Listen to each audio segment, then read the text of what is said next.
That's right. We have fun here on Operation Domination. We want to tell you who to draft with that first round pick. We're going to have a discussion about who's better, Travion Henderson or Quinshon Judkins. And should Omarion Hampton definitely be the number 2? All that and more on Operation Domination.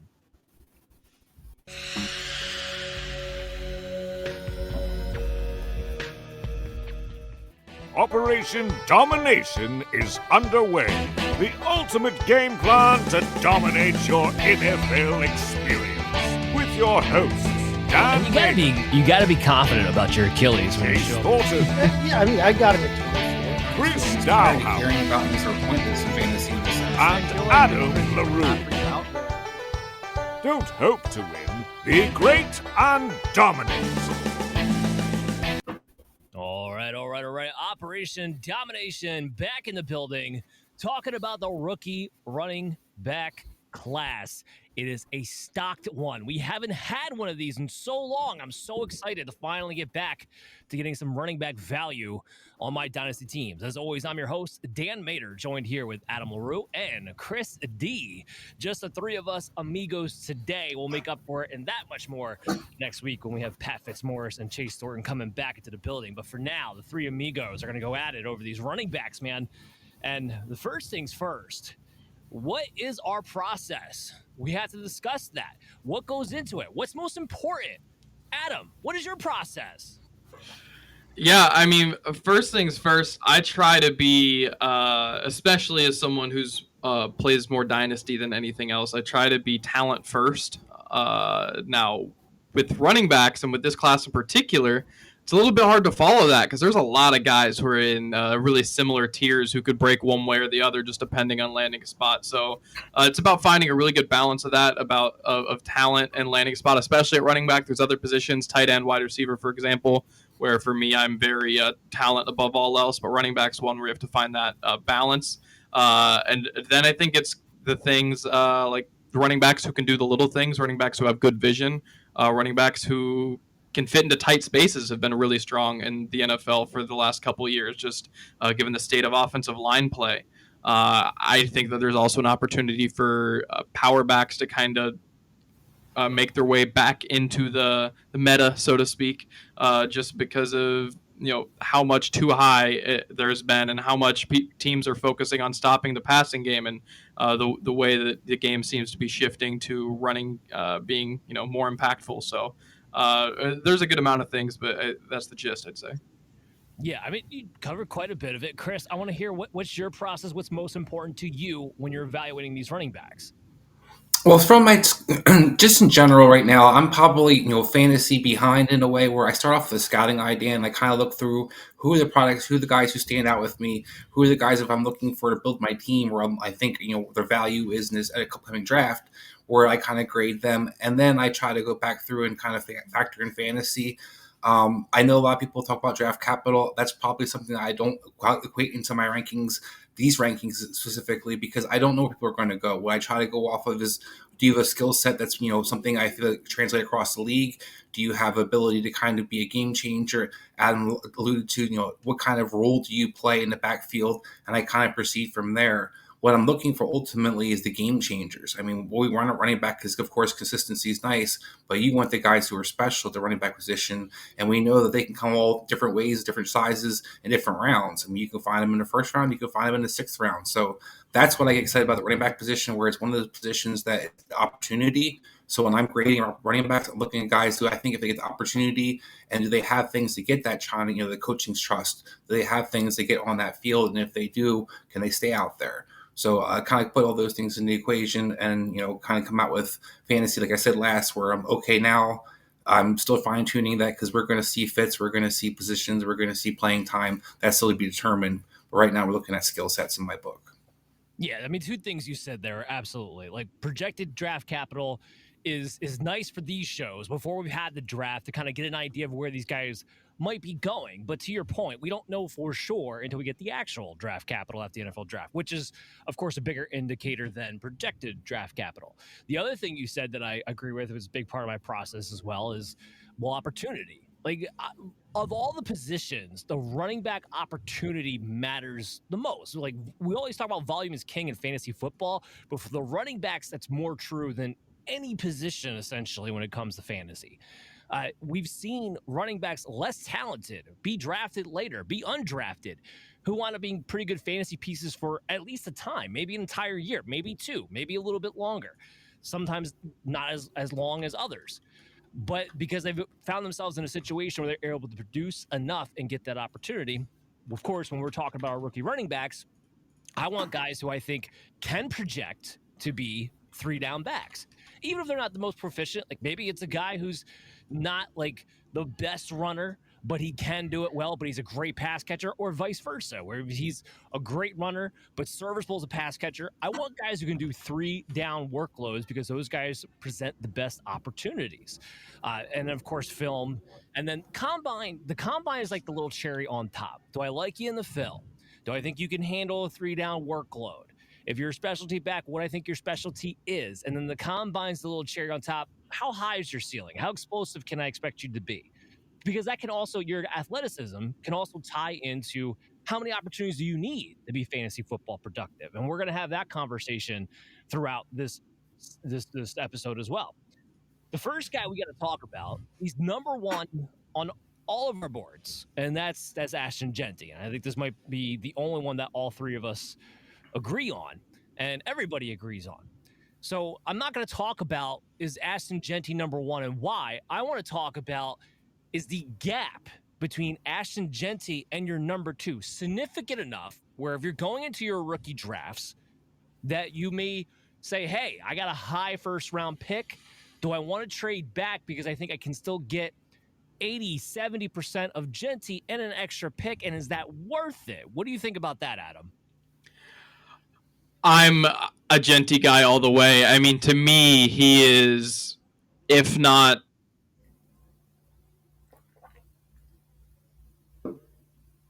well, hold Adam, hold on, slow down. For some reason, you got muted there for a second. That's all right. But I was gonna say, to me, he is one of the best, 2 or 3 players in this draft, if not the best player in this draft, bar none. I think Ashton Jeanty, especially, I think the best way to put it is that this is the deepest running back class we've had in a good few years, and he is still in his own tier. I think for almost everyone. It's nearly unanimous that he's the RB1, and for good reason. I think he's the athlete. I think he's got the vision. He just kind of has all of what you need. Makes the big plays, does the little things, does the complete package. And a lot of these guys are great at 2/3 of the package. And that's still awesome, compared to like last year's class, for instance, where there's like 2 guys who can do 2/3 of the things, and everyone else is like, I'm really good at one thing, and everything else is work in progress. Right? That's most running back classes. This class, there's a lot of guys who can handle well-rounded, but Jeanty's the full package, and that doesn't come around often. No, I mean it really doesn't. Chris, he was number 1 in yards after contact, number 1 in missed tackles forced, number 1 in carries over 15 yards. Obviously, we know he was, number 1, 2,500 yards and, 30 touchdowns on the ground. Is the gap that significant to you between Jeanty and your number 2? I think so, Dan, just because you look at a guy that only has the talent that Adam alluded to and the skill set you're looking for in a 3-down back that we all value. That's what you ultimately want. But because he's going to have the draft capital to back that, that's probably one of the more givens. The rest of these guys, we don't really know where they're going to fall necessarily, what opportunities they're going to have. Jeanty's going to get a chance to be a 3-down back right off the bat. That's one of the things that we know will probably happen while other guys might be pigeonholed in an early down role or rotational back guy. But we know if somebody's going to try to spend the draft capital on this guy, you're not taking him off the field. So you add that, which gives him a little bit more of a leash. I look like Bijan Robinson, for example, who wasn't necessarily as dominant as we expected him to be his rookie year, but because you knew Atlanta had that draft capital, you weren't necessarily worried about having Bijan in Dynasty. He was still somebody that you had great value and wanted bouncing back as one of the top running backs you can have right now. I think Jeanty's similar in his skill set, that even if he was to kind of have a bump in the road, so to speak, in a rookie year, because of his opportunity, because of the draft capital we spent on him, he's not going to be getting benched anytime soon. So he's a guy that I feel like, and his value, even down the road, still going to be there. So why move him now? I think right now you have a guy who could be one of the stud running backs in the game, and they're very different in different classes. There's good running backs and there's great. We know the difference, and I think that's where Jeanty has opportunity to kind of show you. And even if he doesn't, he still has draft capital down the road. I think that if you want to make those moves to kind of split up assets, you can still do that. Yeah, I mean, look, I agree with you guys in the sense of like this is a great running back class, and it says something that Jeanty he is on another tier. I want to tear him down just a little bit, okay? Just a little, just try to play devil's advocate here for a little bit. So first of all, a lot of people comp him to Damian Thompson. I know Chris, you have that comp as well. I personally hate that comp. The reason I hate that comp is because Damian Thompson, one, much bigger player. Ashton Jeanty's 5'8", 211. LaDainian Thompson was 5'10", 220. Okay, and then there was nothing he couldn't do. Jeanty, on the other hand, well, while I think he can do it, I'm not saying he can't, but I don't think he's going to be the CMC type, the Saquon Barkley type in the receiving game. Now, Boise State didn't throw it to him a ton. I'm not knocking him for not getting the volume necessarily. And in what I see on film, I have no reason to think he's not going to be able to be dependable as far as dump downs goes. But this isn't a guy who's going to be lining up or have the ability to line up in the slot or run receiver-like patterns. That's not really his game. My comp to him more is a Devonta Freeman. Now, having said that, before you guys all freak out, I do think he's better than Devonta Freeman. I think he's more durable than Devonta Freeman. I think he can handle a bigger workload than Freeman got the opportunity to do so when he was in the NFL. But I think he is a little bit more of a slasher with phenomenal contact balance. But I think there's some things we can knock him on. And he was 317th in PFF when it comes to pass protection grade. So he's got to have a little ways to go when it comes to that aspect of his games. Again, just looking to nitpick. I don't want to paint the picture this is the perfect prospect, but at the same time, his numbers of 2,500 yards, of 29 touchdowns, first in just about every category, and still at 33 targets. It wasn't like he had nothing. There is still a gap there. He's still a special player. He is the most likely running back, the only running back who's going to go in the top 10. Might even get drafted higher than Bijan did when he got drafted at 7. All those things are fantastic. I think, depending upon where you are, I think you can trade back for Omarion Hampton or a Tet McMillan or whatever the case may be, pick up an extra pick. And I don't think it's going to kill you if you do, but I do think this is a top 5 fantasy running back within the next 3 years at the same time. And I can't say that for the rest of this class. What do you guys think of that? My one thing that I have to add to that is 2023 offers a really optimistic glance at what he could be as a receiver. I know 2024 wasn't anything crazy, but in 2023 he had a 99th percentile yards per route run on 48 targets. Like, this was, now again, to your point, not running crazy routes or anything, but you saw someone who could clearly handle being efficient as a receiver, not again running, out of the slot. Like, this isn't Alvin Kamara or, someone like that, a CMC to your example, but certainly someone who can handle being a part of your receiving game one way or another. Yeah, like I said, I don't disagree. I know he can do it. I'm just not putting him on that pedestal of the completeness. Is all I'm saying. Well, I think that's playing devil's advocate. Go ahead, Chris. I'm gonna say the difference, Dan, I think is for me is that no, he's not Marshall Faulk, but that's why I had the comp with LaDainian Tomlinson. LaDainian Tomlinson didn't profile as a guy who was lining up in a slot and a mismatch out of the backfield per se. What he could do is catch the angle route, he could catch a sweep, he could catch it out of the backfield. He didn't show a lot of that at TCU. But did you see that you saw the ability to make people miss? You saw the ability to kind of get in and out of his breaks. I think Jeanty shows you that he has the skill set, that he can do a lot of those things. I think the difference that you're talking about is, no, he's not going to be a guy who I'm going to use as a chess piece necessarily. But I think on the flip side, he's definitely a guy that could be a weapon and the screen game and the angle routes and different things. And I think that's where you saw, at Adam's point, you saw that very effectively utilized in Boise State. Yeah, 100%. All right, so now we got to talk about who's your number 2. Who should your number 2 be? We got a showdown for you.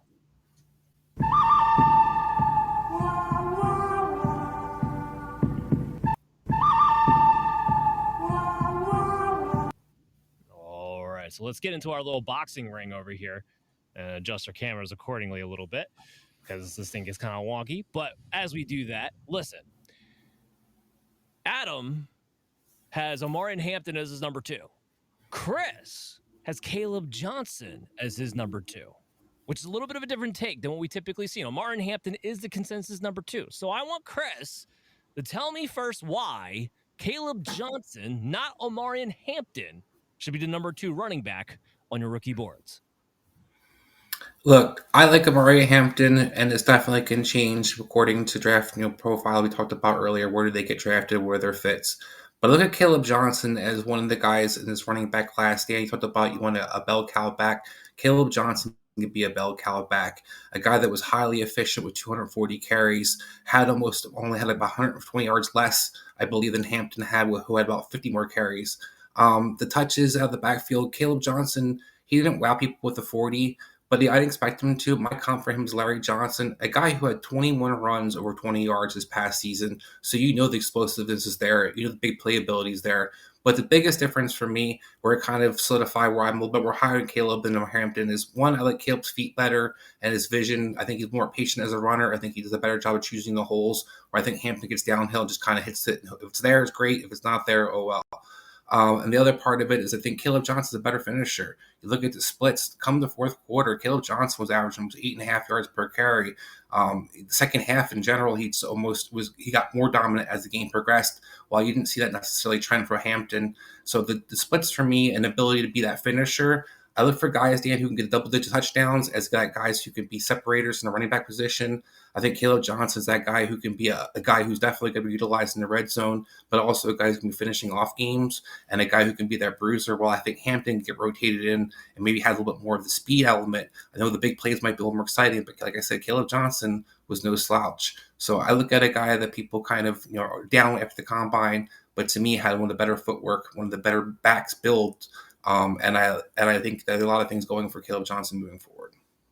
Okay. All right. So making a strong, compelling case. Adam, why is Omarion Hampton number 2? Yeah. First and foremost, I want to say I would agree, and I would potentially go as far as to say that Kaleb Johnson, I think he might have the second best vision in this class. So from that perspective, I'm not going to disagree. But where for me, I prefer Hampton, especially from a fantasy perspective, is I think it's a fairly decent chance that Kaleb Johnson gets typecasted as a 2-down back. He's someone who at times showed he could be an okay receiver. But to me, I never got wowed as a pass blocker. I think he was someone who was willing to, contact and be aggressive. And I think that there's, he can develop into a better pass blocker, but he wasn't someone who wasn't great. I'm not going to say it's great. No, I think he, again, could develop. It wasn't like he was unwilling to hit people in the backfield, but I don't think he could recognize pressure. I don't think he did a very good job of staying in front of people. And now, that's a problem. It is concerning for a guy to be at least my second back in this class, which has a bunch of great backs, to potentially be a 2-down back. Now, again, as a 2-down back, I think for him, Jeanty, him, and Martinez, we're going to get to later, I think are my favorite actual just 2-down runners in this class. Jeanty being the one that is actually a 3-down back, and that's why he's so special. But for me, Hampton is, we talked about Kaleb Johnson's athletic profile in the combine. I'm not knocking him necessarily for that, but what I will say is that Omarion Hampton's being as good as it was in a class where this is already super competitive at that running back position does, to me, push him ahead. Where you are, for your size, an elite athlete, and you are maybe not quite the runner, but very comparable, and you're better on third downs. Also not an elite pass protector by any means, but I do think he's better. And I definitely think he's the better receiver between the two. And he's someone who, look, Kaleb Johnson, I'm not going to say he didn't carry a massive workload or anything, but what was Hampton's 99th percentile his last season at North Carolina in terms of attempts over a season? We know he can be a full 3-down workhorse bell cow back and carry that workload and stay healthy and do the whole thing. So for me, he's someone who, if I was going to take a guy outside of Jeanty to be a full-on workhorse RB1 candidate moving forward in Dynasty or in Standard or in, whatever, To me, Hampton's that guy with the best chance. All right. So Well, Adam, real quick. go ahead, Chris. Okay. No rebuttal. No, I was just going to ask, you talked about the profile you like for Hampton, but I look at Kaleb, and if you have the vision and you don't have necessarily the line that can be opening holes for you, to me, that's one of the key things that kind of separates your chance to be on the field and be that 3-down back, or have a chance to be a 3-down back. Adam, I don't disagree with you that Hampton might be more than a 2-down back, but I think he has just as much opportunity to pigeonhole as that early down 2-down guy as well. And I didn't see him necessarily excel in the passing game where you can say he's better in the passing attack. He, as a workhorse back, he had 40 more carries, like I said, than Kaleb Johnson did, but Kaleb Johnson was much more efficient. He had 240 carries, so he definitely handled the load. 21 touchdowns in an Iowa team that nobody was scared of at anything and down the field. And like I said, 21 plays over 20 yards, that's more than the guy who had the 4.4 40. Okay. Adam, you want to add anything real quick? No, I mean, look, again, as runners, I think that they're fairly comparable. I mean, they both have a season at the 92nd percentile in, PFF's elusive rating, for example. They're both, they grade out to me very similar as runners. So it's just those small edges that you find in athleticism and in the receiving game, which I'm not saying are massive differences, but it's enough in a class where, I mean, candidly, the difference between RB2 and RB12 is 30 spots in your big board. Like I like Kaleb Johnson. I think he's a second round back, but I mean, this is super competitive. Well, to that point, that's why I talked about the splits. He's a finisher in my book, where you have questioned whether or not Hampton Neff's is going to be that finisher. To me, Kaleb Johnson showed you the splits with almost 8.5 yards per carry on fourth quarter. And then I got dominant as the game progressed. The touches weren't hurting him, while you saw the efficiency for Hampton wasn't necessarily getting better, especially by that fourth quarter. All right. So it's time for me to judge. Great points. I like both these running backs. They're both very, very good. Yeah. We do have to crown a winner.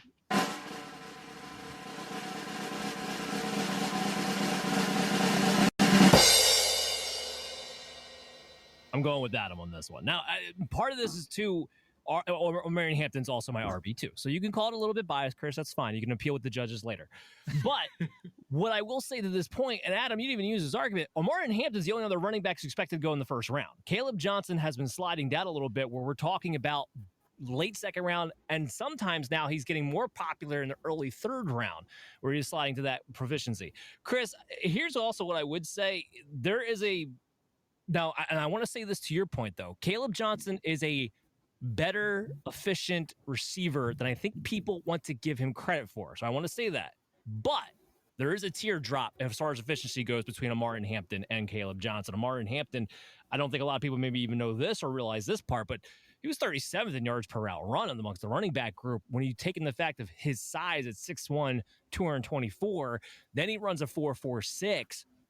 Hampton, again, I comp him to Jonathan Taylor. He became that kind of a freak athlete through the combine, already had the production. And I would throw this out there, too. I think Iowa's offensive line and run scheme is much better than what Hampton had in North Carolina as well, which I think could lead to some of the efficiency.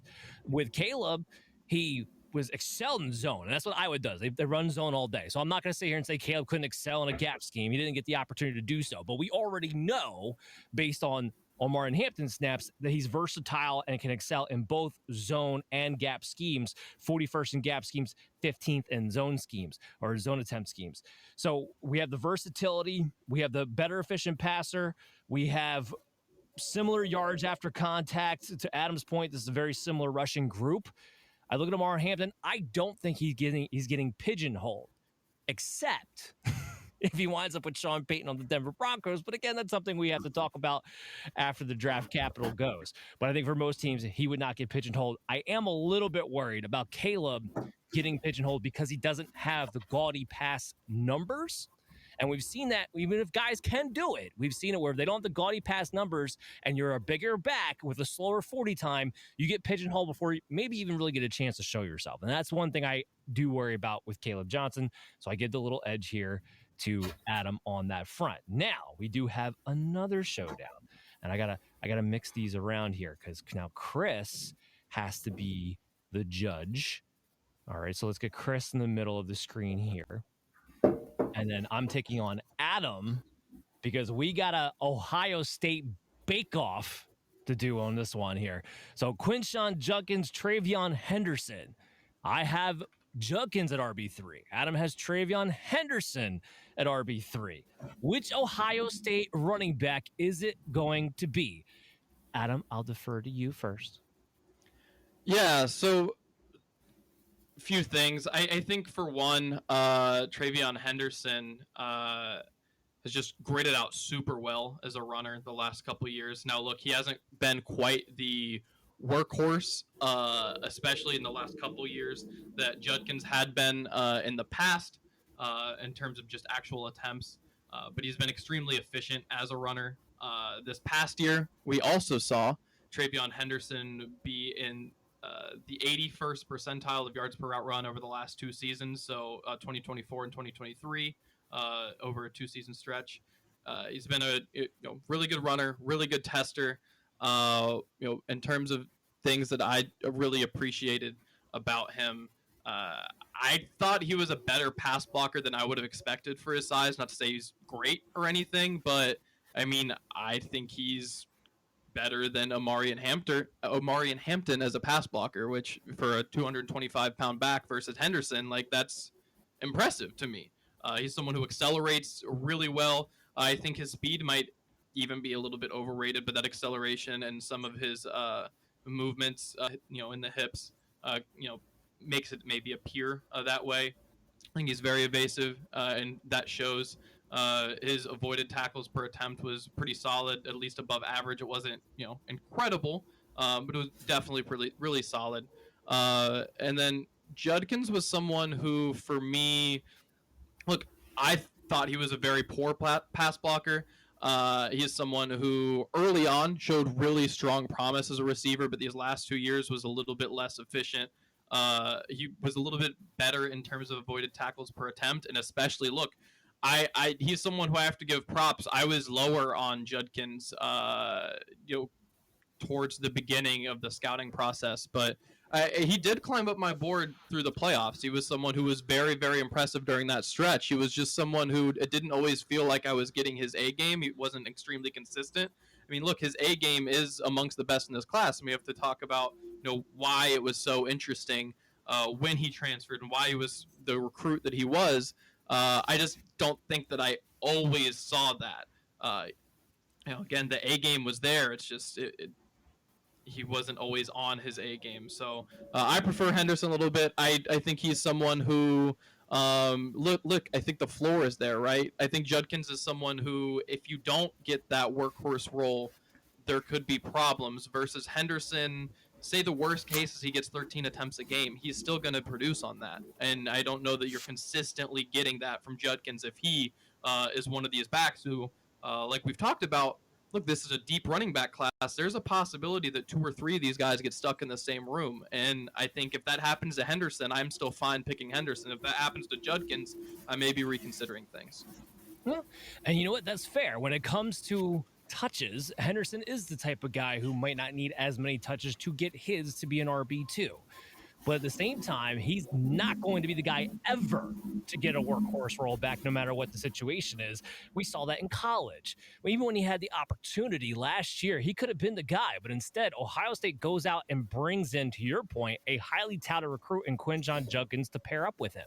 Travion Henderson's never had more than 179 total opportunities, never more than 156 carries. There is limitations that come with that when you're not getting a significant workload. Judkins, on the however, in Ole Miss, proved that he could handle a workload. He's the only running back besides Devin Neal in this class that has 3 years of plus 1,000-yard seasons, including this past year when he was splitting time with Travion Henderson because he became more efficient during that split. So I don't think he's somebody who can't do it on less touches. Here's the other part, and I know Henderson is the more explosive visual runner, but Judkins proved that he's on the same level as far as a total athlete goes. When you have a 4.43 for Henderson or 4.48 for Judkins, he's not far off. Judkins actually had better explosive scores because he had a better broad jump. and a better vertical or same vertical jump, better broad jump for Judkins, that is. So he's just as explosive. He's also more physical. He's going to be the guy who closes out the game because you can lean on him. He has great vision in between the tackles, and he's a finisher.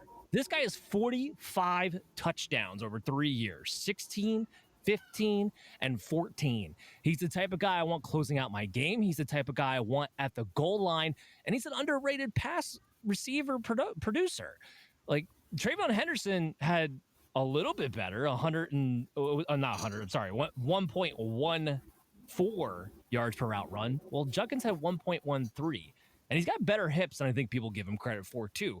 So I had him comped to Orion Matthews, where, yes, you are definitely going to get your work on first and second down, but you are good enough to handle a 3-down workload. You're good enough to be involved in the passing game, good enough to get, let's say, maybe 3 or 4 targets in a game. And if you're getting the main work and you're a closer and you're a touchdown scorer, well, then I like your upside more. You have more opportunity to be the guy, to be the bell cow than I think Trayvon Henderson does, where I have him comp more to a Tevin Coleman. And Tevin Coleman was a great RB2, and he didn't need as many touches. He was paired up with Devonta Freeman to be that RB2, but he could never crack the top 12 because he never got the ball quite enough, never got the ball enough in the goal line, never got the ball enough to close out games. So that's why I edged out with Quinshon Judkins. Both are pretty phenomenal backs. I both have them in my top 6. But Chris, it is now for your time. You guys both make really compelling arguments. I look at it as a situation where I am a little biased in my rankings. I do have Trayvon Henderson higher than Jenkins. Dan, I like your argument that Quentin Jenkins could be the bell cow of the two. I definitely think that if you're evaluating which of the two are going to be the bell cow opportunity, I think that you win that argument. But I'm going to go with Adam because I think that when it comes down to a skill set that's not as found throughout this deep draft, I think Trayvon Henderson is going to be utilized in the passing attack. I think that's where guys kind of visualize him. While he might never be that, he has a role where he's going to easily be a rotational guy and get the opportunities to get the high yardage in a sense, where he gets the 4 to 5 yards per carry. He gets the opportunity to catch the ball out of the backfield. He gets to build more explosive. I think Jenkins can maybe beat that with the touchdowns. I just think there's so many other guys in this draft that are similar skill sets, bigger guys, and it's really hard to just be a finisher. I think that he can catch the ball. I'm with you on that. But where I think to me, the difference is Trayvon can beat you on the option route out of the backfield. I don't think Jenkins can consistently. I don't think he can beat linebackers consistently on enough bases to be involved in that passing attack in the backfield. So I'm going to lean with Adam just because I think Henderson brings more immediately to the picture, and I think easier for coaches to scheme up for initially. And I appeal to the judge after the show. But it's all good. So we got those 2 showdowns out of the way. You guys ultimately make the decision based on our arguments for your drafts. Now we have some more discussions I want to get into, though. Cam Scatabo, always a big topic of conversation amongst everybody because, well, he's an enigma, right? Like, the guy was fantastic on the ground. I think, second to an overall yardage to Jeanty. He was fantastic in the passing game. He's got incredible contact balance. He slashes through. He has good initial burst. He has everything you would want, but yet we find ourselves, is he a good enough NFL athlete? And I want to start off with that because 2 things. One, I know there was some talk that he had a hamstring strain during the combine, and maybe that is the case. But if you're not going to run at the combine, don't bother running at your pro day. And this is Cam Scatabo's exact example why. Because it's such a wide range of what's being reported. You can go to reliable sources at that. PFF has the guy, their pro day tracker, has him at 4.57. Well, The Athletic, another reliable source, reported him at a 4.65. That's 2 way drastically different times that make you 2 drastically different athletes when it comes to your top end speed, though, by the way. And because it's a pro day, if you want to follow the rule of thumb of adding 5/100ths of a second on there, you're talking about a range of a 4.62 to a 4.7. Again, big difference with that. So, Chris, why did he bother running? I think bad agent. That's something I can come up with, Dan. I wouldn't advise these guys to run if you know what your 40s are going to be good. If you realize this is something you're going to test well in, then hide it. Marvin Harrison never ran last year, never ran in his pro day either. That's something you can definitely avoid for different situations. If Cam Spadabu would have been advantageous for him to do so.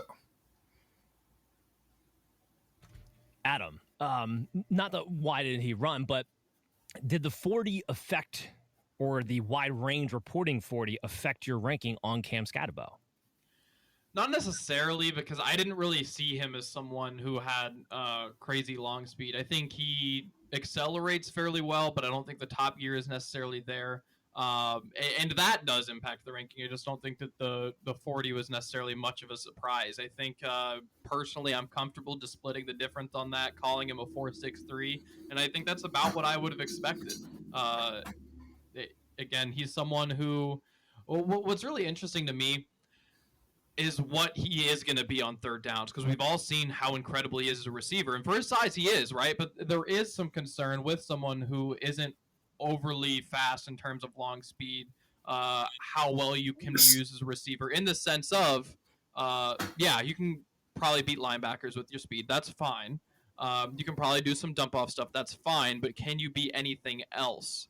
And that's a concern for me. And then the other part of it is, for a guy who is as big as he is, and is a guy who I'm told is going to be a third down guy, I didn't see it as a pass blocker, which was really concerning for me as well. He was tough enough for it. Again, he's not a guy that's afraid of contact, but another guy who I didn't really feel like felt pressure very well or could read blitzes very well, was doing a very good job of staying in front of people. So those are my big concerns with him, but there's a lot of things he does well. I think he reads the field really well, and he has a really strong stiff arm, for example. I think he does a good job of getting extra yards. So good back, but is a strange one. Chris, what were you going to say there? I just thought, Adam, you talked about the pass catching, and I think that's what impressed me the most. I have not seen a guy who profiled that had over 12 yards or 11 yards per catch for as consistently as many catches as he had, both at Sacramento State and at Arizona State. I understand that he didn't run an incredible 40. I expected him to run a 40, Dan. And if that's the question, it did not change my book, because I expected him. Most people had, on the side of caution around, he's going to run a 4.7. But that's where I feel like Cam Scatterbo has been different, where, historically scouting guys, I've rarely seen that production and having guys average that many years and not be effective out of the backfield. That to me is where I realize he's not a one-trick pony. It's not just a screen game. It's not just a draw. It's not just an angle route. That this guy legitimately can beat people and not just make people, catch the ball, but he can make people miss after he catches the ball as well, which I think is going to be highly valuable. Yes, he's not going to break a lot of 60 or 70 yarders, but let's be real. That doesn't happen a lot in the NFL. What you're looking for is guys who are going to make big plays and get consistent first downs. The guy breaks a lot of tackles and catch the ball out of the backfield. I'm with you, Adam. There's definitely some, a lot of these guys in general have questions at pass protection, but you do see a body that can handle pass protection, a guy that's willing to stick his nose in it, and a guy that you think he's has pride that wants to be one of the better players out there. I always kind of look at that as a guy who's trying to get better. And what I'm really impressed by is usually when your stats don't necessarily change depending on the level you played at. You look at his numbers at Sacramento State, you look at his numbers at Arizona State, they're very similar. And that's where I was like, I think this guy can just be what he is. No matter what you kind of put him at, I think the level's not necessarily going to change.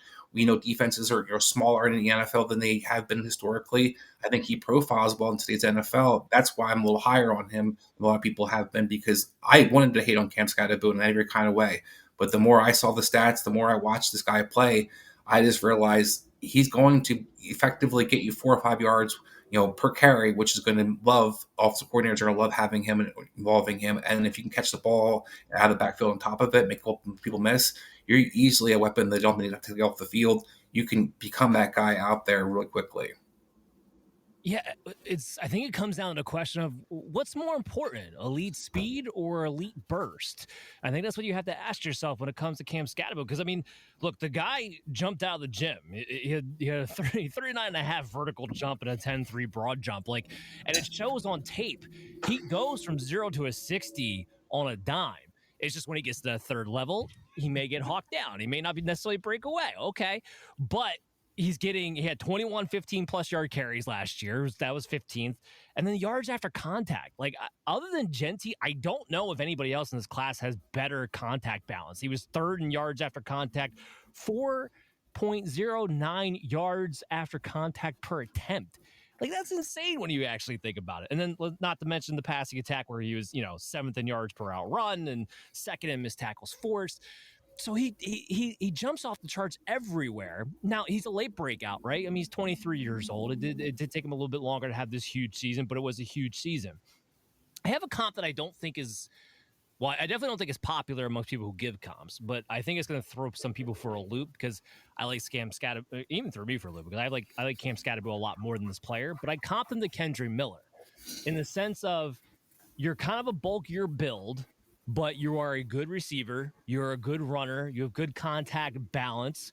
But I think the difference is for Scatterbo, at the very least, I think he has elite burst, which gives him the edge over, Kendry Miller never really quite being able to get off the ground. Here's what I do worry about, though, because we talked about he's willing to stick his nose in and get physical. This is a guy who had a history of dealing with some shoulder injuries for that reason. So hopefully he's able to kind of protect himself a little bit more. Reminds me of Chris Carson in that way, Dan, where I see a very similar running style and some of the risks of how he runs with that shoulder low. Right. Yeah, and that would, Chris Carson was great until all of a sudden he had to fall off a cliff because he got injured a little bit too much. But just looking at our rankings, we all have him at 7 and Chris has him at 5. So Chris is the highest one on him. Are we too low, Chris? I just think you talked about the guys who are a potential to be a 3-down back. I think this is one of the few guys that has that true potential to be a 3-down back. I know it's not sexy with his 40, but I allude to a lot, like, that's not what it's about. Most guys who are pass catchers, look at Rashad White, for example, with prolific pass catcher at Tampa Bay. He wasn't breaking a bunch of yards. He wasn't averaging 11 or 12 yards per catch. It's just he's getting open and angle routes. He's doing what he needed to do to be a pass catcher, and he's a bigger back.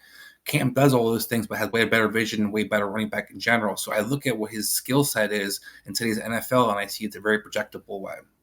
No, I agree with that. And just to throw the rankings up here one more time, if you, I know for me, I'm in the middle there. If you look at mine, like my space between Travion Henderson at 4 and even Tuten at 8 is so tight. So when I'm nitpicking, that's how Scatterbo winds up at 7. Not that I don't think he's on the same tier as those players, and we'll see exactly where he gets drafted at. Speaking of Bhayshul Tuten, this is Chris's boy. I will throw this up there again so everybody can kind of follow along. But Chris has Tuten all the way up at 4. I got him at 8. Adam, you have him down at 11. So maybe I should have did a showdown on this one. Actually, Adam, can you do a showdown? Are you prepared? I mean, I can, but it's tough because I'm the same way as you, where that gap just isn't very big. We'll save it and we'll do that.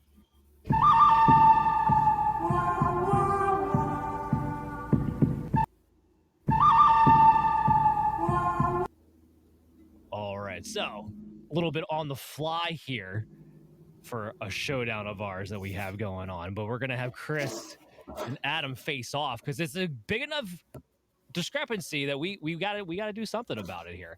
All right, so let me get in my judge's seat. Chris, get out, go to your little contender seat over here. Of course, I kicked them off all the screen altogether, apparently. My bad. Hold on. Hold the phone. We're having technical difficulties at the moment. And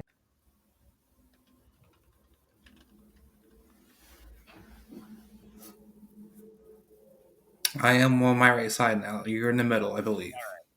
Yeah, this is great podcasting, guys. Anyway, so showdown over Bhayshul Tuten. Chris has him at 4. Adam has him at 11. Now, the consensus does have him at about 8 or so. So you guys are kind of in between. So I'm going to have Chris, because he's way higher than consensus, go first on this one. All right. Bhayshul Tuten is the guy that I think people have not recognized. Maybe you got a little bit wind of how good he was after the combine. You were impressed by his 40. I just felt like his combine was the solidification of what I saw on tape. He's one of the most explosive players I've seen in this draft. I love this man. I think when you get the ball in his hands, he's explosive play waiting to happen. And why I have him 4 is that of the guys remaining that we're going to talk about, I'm with everybody. There's a lot of, intricacies in my board where it's guys between 5 and 15, 16, where I can make arguments where it should be higher. But I have Tuten at 4 because I feel like he's the guy that, of a guy who might not to be a bell cow, he's going to be an impact player one way or another. I look at a player like Devin A. Chain, for example, who I don't comp him to. I will get my comp to in a second. But a guy who hit the ground running, had explosive speed, was able to be utilized, and a guy that became a bell cow, quote unquote, last year. Now, I don't think that's how Tuten profiles, because I think that's not necessarily how you want to utilize him, but a guy who scores touchdowns, at 15 touchdowns last year for Virginia Tech, scored 10 the year before. A guy who has 2 touchdowns as a kick returner, has the ability to catch the ball out of the backfield, be explosive. Wasn't asked to do that a lot for Virginia Tech because they really are basically, they don't check the ball, the running backs at all in the offense. But when he was able to at North Carolina A&T, you saw his pass catching prowess. So I say all that because the comp I have for him is Jahmyr Gibbs. This is a guy I think you can give him 12, 15, 17 touches, that he's going to make huge plays happen. And the game I point to in particular is the Boston College game, where he was explosive and dynamic. I think over 260 yards rushing, had 20 yards receiving for a touchdown as well, had 3 or 4 touchdowns, I believe, in that game. Boston College was 25th versus the run per game average. They were at 3.8 yards per carry. They gave up their 35th in yards per game, around 118 yards per game. So this wasn't a Swiss cheese defense. What you saw was a guy whose speed was just game-changing. And the Combine brought that to life, where his 1.49 split is there with Xavier Worthy's 1.49 split last year. His speed, his angle, his ability to change and accelerate is explosive, is game-changing. Guy had 7 plays over 50 yards for touchdowns last year. He can just do it all in my book. And when I look at a guy who can be the next weapon in a passing attack or a running attack, he doesn't need a lot of touches. To me, Tuten is that guy. So that's why I have him for. I absolutely love Bhayshul Tuten. All right, Adam. Why do you hate him? Why do you hate him, Adam? Yeah, so again, he is my lowest ranked day 2 running back. I do have a day 2 grade on him. I think he's a good player. I like Bhayshul Tuten a lot, and I think that maybe I just like this class more than some people having so many running backs that I'd totally be okay with in the 2nd and 3rd round. Where he ends up at the bottom of that tier for me, it's a few things. First of all, we got to talk about the fumbles. He has 9 over the last 2 seasons. It's not great in any capacity, and that's a surefire way to get yourself off the field, especially for a guy who, I mean, candidly, I like him less than consensus in terms of rankings amongst running backs, but higher than consensus in terms of where I would draft him. And you obviously like him more than consensus in general.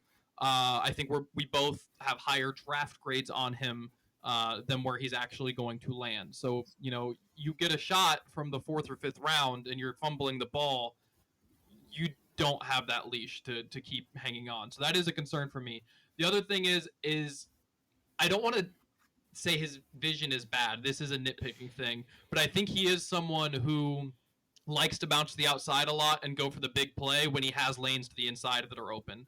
And again, look, he's fast enough to do that. I'm not like completely saying that's a bad thing, but I do think that there's times he gives up plays that are there for plays that he thinks he can make. And a lot of times he makes those plays. Again, not completely a knock. It's just that you're going to lose some consistency for that. Maybe that means you get more big plays, but you do lose some consistency on that end.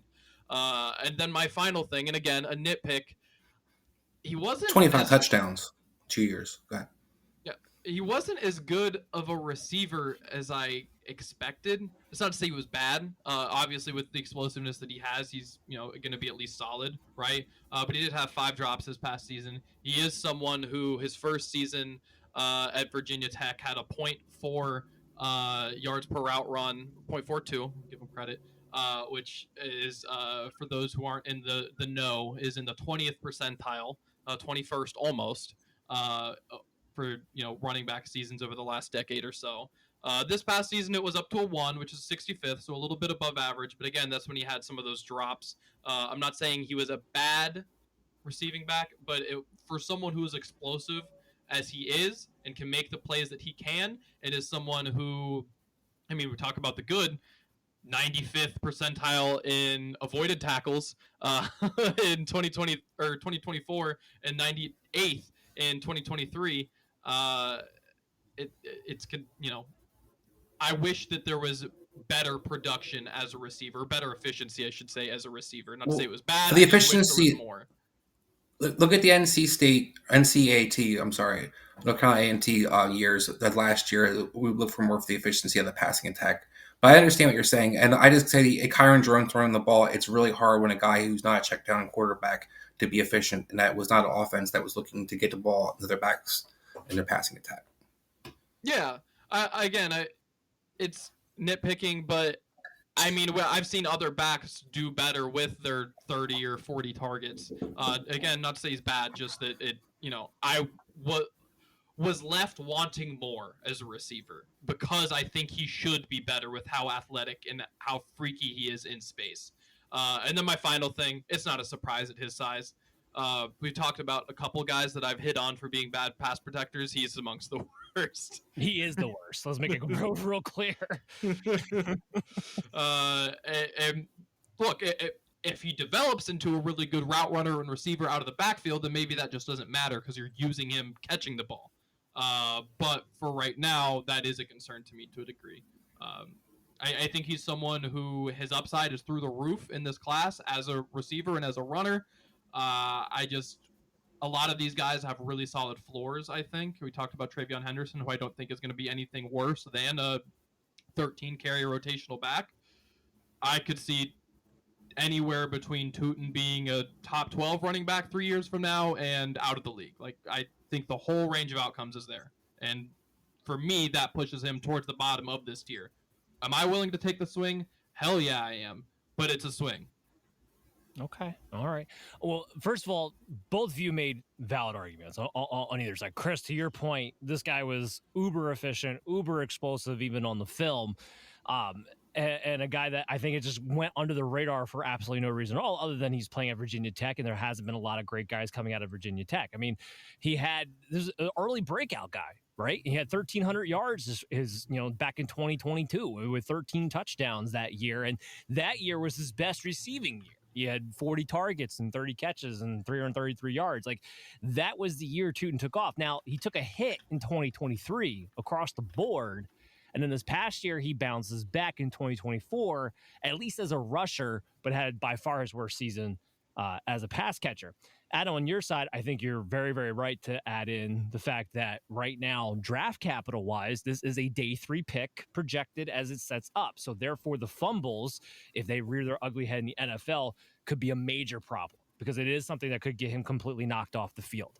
And I do think you're valid in saying that, hey, as a great athlete, you're not as good of a pass catcher. And with your size at 5'9", 206, I think teams are going to look at you as being an athlete like, we want you to be more of a pass catcher or a better receiver out of the backfield. Something Virginia Tech doesn't necessarily work on. Like, they're used to guys like Khalil Herbert, where they're just like, they just don't do that. So where he develops in that, we'll have to see. But I don't think that's a year 1 development. I think that's something we'd have to see continue. So you better be great on special teams, Tuten, if you wind up being a day 3 draft pick to keep that roster spot. So there's things on both sides here. 2 returns for touchdowns, by the way, 2 years ago. Say that again? Sorry, I missed that. 2 kickoff returns for touchdowns 2 years ago. Well, I'm not saying he wouldn't do it. I'm saying he better be great at special teams and be able to keep his roster spot that way, and he definitely can, 100%. So with that said, and my ranking being somewhat in the middle, maybe a little bit more towards Adam, but in the middle, I have him at RB8.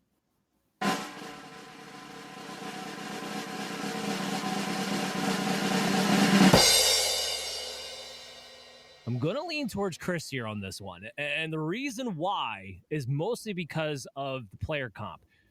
I saw the film, I graded him out, had a good feel for him. And then when the combine comes out, and while the combine is not the biggest part of my process, but it does allow me to give you a better comp. And I believe in the player comps as far as what type of player you can be. He's very, very close to Jamaal Charles. And Jamaal Charles had a lot of the similar concerns coming out of college of pass catching, draft capital, fumbles, all of those natures. But because he's just a phenomenal athlete, he got the opportunity to put it together. He went off like Donkey Kong. Tuten is the closest thing we've seen to a Jamaal Charles athlete coming out of the running back class, I think maybe ever. Devon Achane's closer to Chris Johnson, so that's why I'm not putting him in that same category. So I lean a little bit towards Chris taking the swing on Tuten at 4, then Adam at 11. All right, so let's get back into our discussion subjects here. Now, we've got to talk about, Adam, you have Damien Martinez. Talk about guys who are higher in consensus. You have Damien Martinez at number 5. on your, or I'm sorry, you moved him up to 4, or did I get that wrong? No, you moved him up to 4. You have number 4 on your list. Damien Martinez, guy out of Miami, who I don't think anybody's got him that high. No, I think I'm alone on this one. And look, I think I'm going to go back on some things that I've said where he is a guy who probably projects early as a 2-down guy. But man, I love him so much on those 2 downs. Like I said earlier on, I think it's him, Kaleb, and Jeanty that are the best pure runners in this class. I think that he is someone who is both explosive and does the right things. I think at his size, getting the 4.51 was really strong. I think he's someone who had good explosive, good jumps. Not the best in the agility, but again, at 5'11", 217, I think plays probably a little bit heavier than that. He's a bit of a bowling ball and can get, once he gets some long speed going downhill, it can be really hard to get down. He's someone who I think from a fantasy perspective could end up, if he's given the opportunity to carry a workload, and I think that he's capable of carrying a workload. He's certainly had the carries, over his career. Could be a Nick Chubb-esque type of player in the sense of managing to, without being a prolific receiver, still have some fantasy impact, because I think he is that damn good as a runner. Now, again, it's the same thing with Tuten, where I get to keep him this high because the draft hasn't happened yet. Because if the draft capital really comes in at like a 6th round, then obviously he has to drop a little bit when we get towards drafts. And I mean, that sucks, but that's the reality. His projection's a 4th round right now, just so everybody knows. Sure. So look, landing spot's going to matter a lot. There's no doubt about it. But again, he's someone who, I mean, in terms of a runner, I mean, just looking at some of the things for 2024, for example, his elusive ratings in the 92nd percentile, his PFF run grades in the 97th percentile, his avoided tackles is in the 85th percentile, his attempts is in the 82nd percentile, which, look, that shows that he can carry a workload, for one, and for two, like, damn it, it may not feel like it matters, but college attempts typically do predict NFL success more than we may think. Like, there's not a lot of backs that don't produce and, don't get their college coaches' trust in college that go on to then do that, be successful and get a ton of carries at the NFL level. It's not necessarily something that means, because you got a lot of carries, you will be good in the NFL, but it's hard to be good if you didn't get a lot of carries in college. So it matters. But again, and he is someone who, again, first and second down back. The thing is with him, he's someone who, look, he's not like a fluid natural receiver, but his hands aren't particularly bad. I think he could develop into a dump off type of receiver. And what I think really locks him into being a first and second down back early on is, and it's the theme of this class, where it's like, I love you, but you're a bad pass protector. But at his size, I think he's incredibly physical as a runner. I didn't think that he brought that same physicality as a receiver or as a pass protector. But if he's able to make that transition, I think that physically he's perfectly capable of doing so. And he's a weird one where I think for a lot of these guys, they were willing to make the contact and were making the wrong reads. I thought he was in the right place a lot of the times, but just wasn't necessarily staying in front of guys as well as he should have. So someone who... You don't get low enough. Yeah. Someone who I think can develop in that area, especially with a good running backs coach, and be a sneaky, not ever like, oh, you're great on third downs, but like acceptable, I'm not necessarily forced to take you off the field guy. Yeah. I mean, Chris, you're the U fan. You don't have Damien Martinez that high, but how do you feel about him?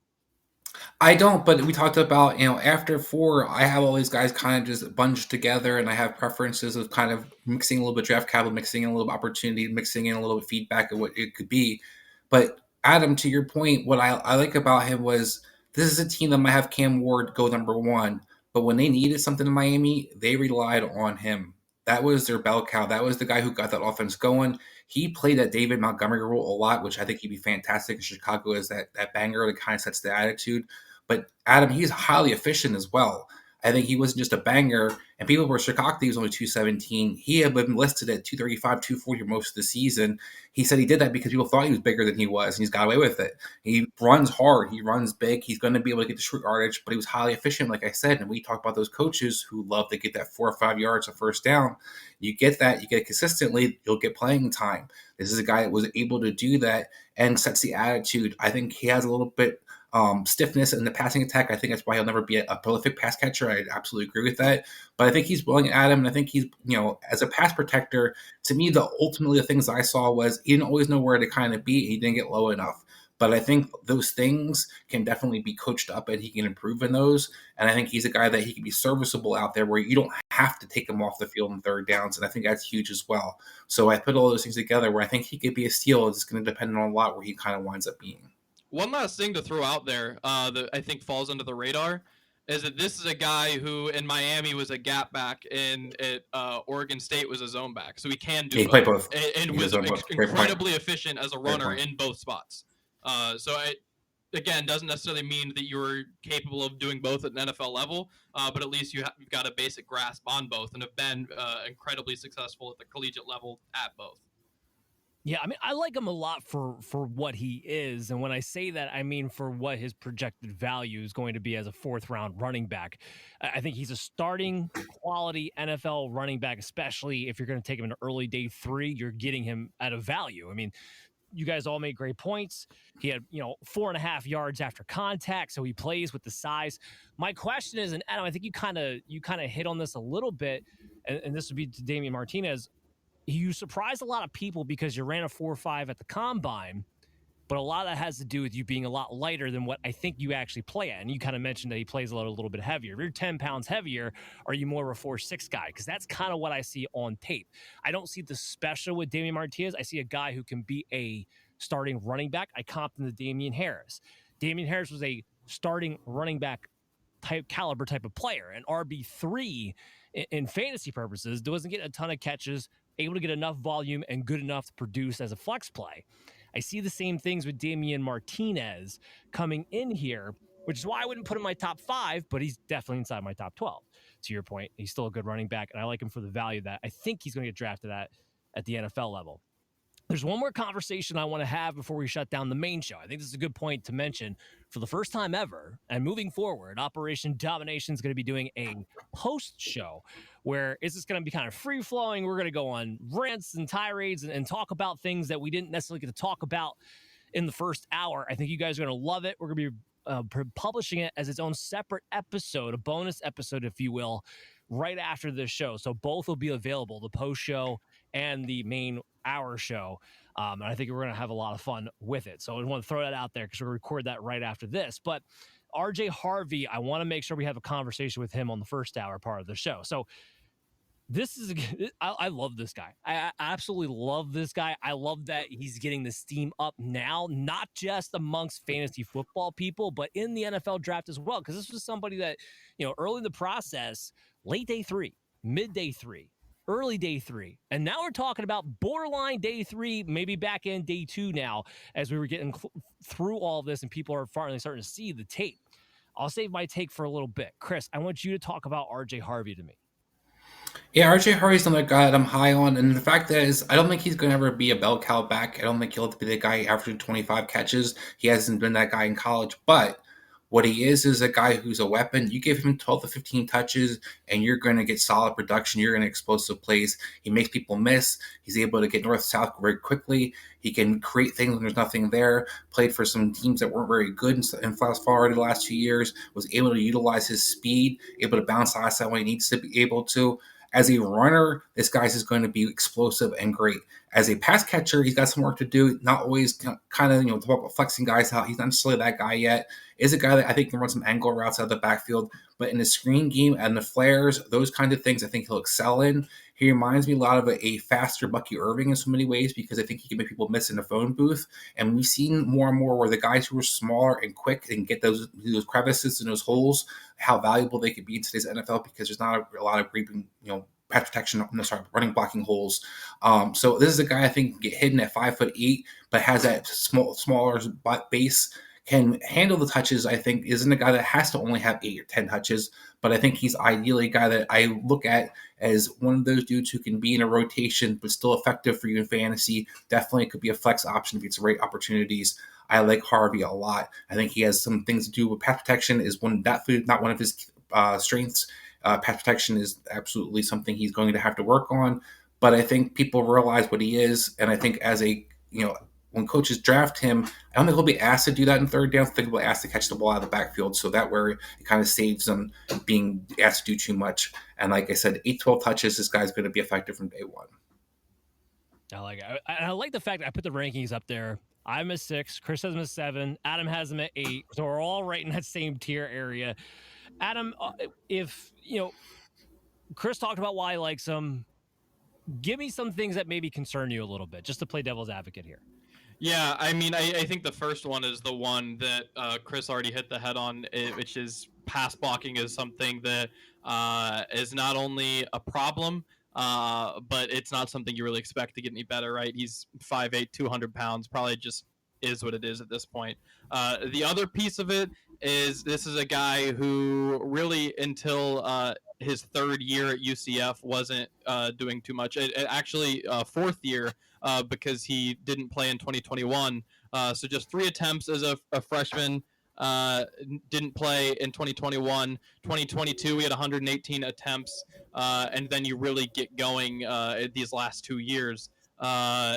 He's someone who, outside of that, I think there's a lot to like. Like, he is a really good athlete. He is really elusive. He has graded out really well as a runner. And as a receiver, kind of to your point, Chris, and this is where maybe there's an extra bit of hesitancy that he's not super developed, but he's, I think, natural for someone who doesn't, hasn't maybe been trained as a route runner and maybe doesn't know where to sit in zones. I think he's a natural receiver. Like, I think he catches the ball really well, and I think he can flip into a runner pretty quickly upon catching the ball. So those are the things that I like, and I think of the guys who skew as profile as a guy who you want on third downs, I think he's the best runner of them. I mean, there's no Woody Marks, who maybe we'll talk about in the second hour, but he's actually an NFL runner.